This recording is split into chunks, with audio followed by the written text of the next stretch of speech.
अगर वो पेंशन नहीं बहाल होती है, बहाल हो जाती तो वो भी आगे का जीवन चूंकि इज्जत किस तरह जी सकते हैं। सरकारी हमारा उत्तर प्रदेश में वैकेंसी पहले निकलती है, उसके बाद यहाँ जितनी भी वैकेंसी निकली सब लीक हो गई और इसको जनता को दिखाने के लिए की जाती है।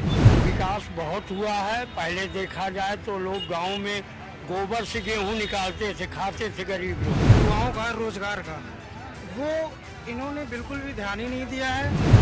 80% लोग राशन पा रहे हैं और महंगाई भी कंट्रोल है। महंगाई में वर्ग के सबसे कम महंगाई में है। मैं हूं आपके साथ दीपिका ओझा। चुनावी समर की शुरुआत हो चुकी है और ऐसे में देखिए जो मतदाता हैं वो अपना मन बना चुके हैं कि किसको मतदान करना है और किसको इस बार दिल्ली की सत्ता में काबिज करना है।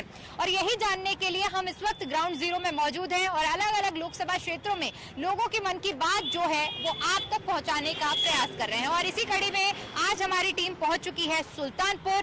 सुल्तानपुर वो गढ़ है जिसे कहा जाता है कि मेनका गांधी जो कि पिछले बार भी यहाँ से चुनाव जीती थी और एक बार फिर से चुनावी मैदान में है। ऐसे में सुल्तानपुर का क्या मुकाबला रहने वाला है, जनता की मन की क्या कुछ बात है, आइए जानते हैं जनता की जुबानी। चलिए चलें।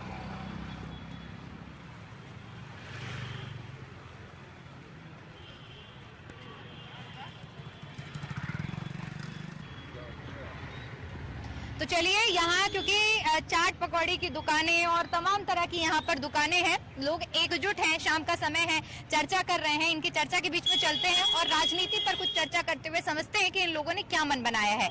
तो आप सुल्तानपुर के निवासी हैं जी। लोकसभा चुनाव के मद्देनजर आपने इस बार क्या मन बनाया है, क्या लग रहा है कि कौन बढ़त में रहने वाला है? बढ़त में यहाँ पर जो प्रत्याशी सर्वसुलभ है और सुल्तानपुर के विकास के लिए प्रतिबद्ध है वो निसंदेह बढ़त में रहेगा। क्योंकि हम लोग गवर्नमेंट एम्प्लॉई हैं, किसी व्यक्ति विशेष का नाम नहीं ले सकते। जो प्रत्याशी सर्वसुलभ हो, जिसके विकास के प्रति अच्छी सोच हो, जो पढ़ा लिखा हो, वो लोकसभा में उसको जो है वेटेज मिलेगा चुनाव में। जहाँ तक सरकारी कर्मचारी के नाते हैं, सरकारी कर्मचारियों की कुछ अपनी भी समस्याएं हैं और हमारे कर्मचारी संगठनों से बहुत पुराना हमारा मुद्दा है पुरानी पेंशन बहाली का, ओपीएस का। क्योंकि गवर्नमेंट एम्प्लॉई जो उसमें बड़े अधिकारियों को छोड़ करके जो छोटे मोटे कर्मचारी हैं जब रिटायर होते हैं तो उनके पास अपने आगे के जीवन के लिए कोई विशेष आधार नहीं रहता है। सरकारी पेंशन उनकी बुढ़ापे की लाठी है, उनकी चादर है।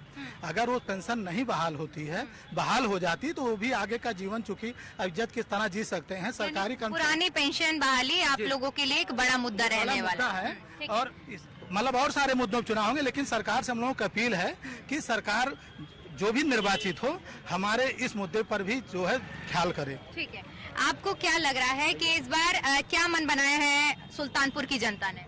सुल्तानपुर की जनता ने ये मन बनाया कि जो सर्वसुलभ प्रत्याशी रहेगा उसी को हम जिताएंगे। आप भी सरकारी कर्मचारी हैं, किस विभाग में काम करते हैं? पशुपालन विभाग। पशुपालन विभाग। अच्छा, किस पोस्ट पर हैं आप? पशुधन प्रसार अधिकारी। अच्छा, ठीक है। अगर स्थानीय मुद्दों की बात करें, विकास की बात करें तो क्या लगता है सुल्तानपुर के स्थानीय मुद्दे क्या हैं और क्या बदलाव हुआ है या नहीं हुआ है? नहीं, बदलाव तो निसंदेह हुआ है और सुल्तानपुर का विकास भी हुआ है और आगे भी कई परियोजनाएं जो चलने वाली हैं वो भी सुल्तानपुर को विकास में हमेशा सहायक रहेंगी और सुल्तानपुर का विकास होगा। आप लोगों ने क्या मन बनाया इस बार, किस ओर आपको लग रहा है कि हवा बह रही है? विकास बहुत हुआ है। पहले देखा जाए तो लोग गांव में गोबर से गेहूं निकालते थे, खाते थे गरीब लोग। आज कोई दे रहा अनाज, हमको लग रहा है। हम लोग देखते थे बैला चलता था, गोबर से गेहूं निकाल के रखते थे। आज उनके पास मोबाइल है, हर आदमी के पास गाड़ी है, परिवर्तन हुआ है। और जहाँ तक मैडम का सवाल है, मुझको लगता है बिजली एक हफ्ते बाद आती थी, लोग कहते थे एक हफ्ते में आना है, ये है, कोयला रुक गया है, तमाम नाटक करते थे। आज जीडीपी का देखिए और भारतीय रिजर्व देखिए कितना हुआ है, 6 पॉइंट समथिंग का। पीएसयू कंपनियों का, जिसको राहुल गांधी कहते थे LIC डूब जाएगी, HL डूब जाएगा, उसी में जो पैसा मैंने लगवाया लोगों का 3 टाइम हो गया है। अच्छा, तो क्या लग रहा है, मुकाबला है या नहीं है या नहीं? कोई मुकाबला नहीं है। हाँ, ये है कि कुछ यहाँ जानवरों का यूपी में नुकसान हो रहा है। गांव में कुछ ऐसे लोग हमें मिले जिनका थोड़ा नुकसान हो रहा है। 80% लोग राशन पा रहे हैं और महंगाई भी कंट्रोल है। महंगाई में वर्ग के सबसे कम महंगाई में है। कौन ऐसा करेगा? मुझको तो नहीं लगता ऐसा कोई देश। लोग कहते हैं डॉलर बढ़ गया। 72 में सोना कहते हैं 72 रुपया था, 2072 में आज 70,000 है, पिछले 10 साल में कितना? यानी आपका बजट नहीं बिगड़ा, आपको नहीं लग रहा कि महंगाई हुई है?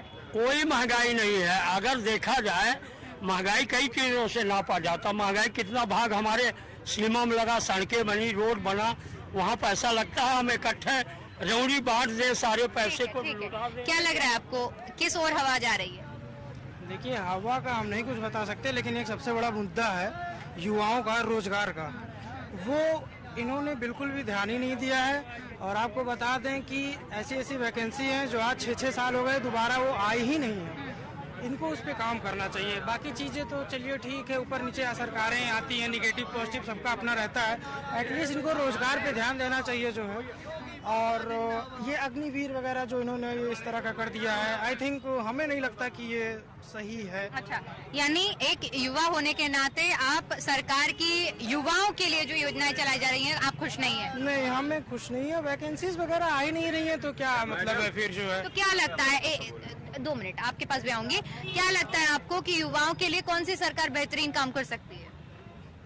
देखिए, जो सरकार रोजगार दे वो युवाओं के लिए। कौन दे सकता है, कौन रोजगार दे सकता है? अब रोजगार तो अब इन्होंने तो पहली बात तो सारा कॉन्ट्रैक्ट पे कर दिया है, संविदा पे कर दिया है, ऐसा इन्होंने कर दिया है। और आपको बता दें, हमारी जानकारी में संविदा पे भी लोगों ने पैसे लिए और उनका करवाया भी नहीं। वो बेचारे परेशान हैं आज 2-2, 2.5 लाख रुपए देके।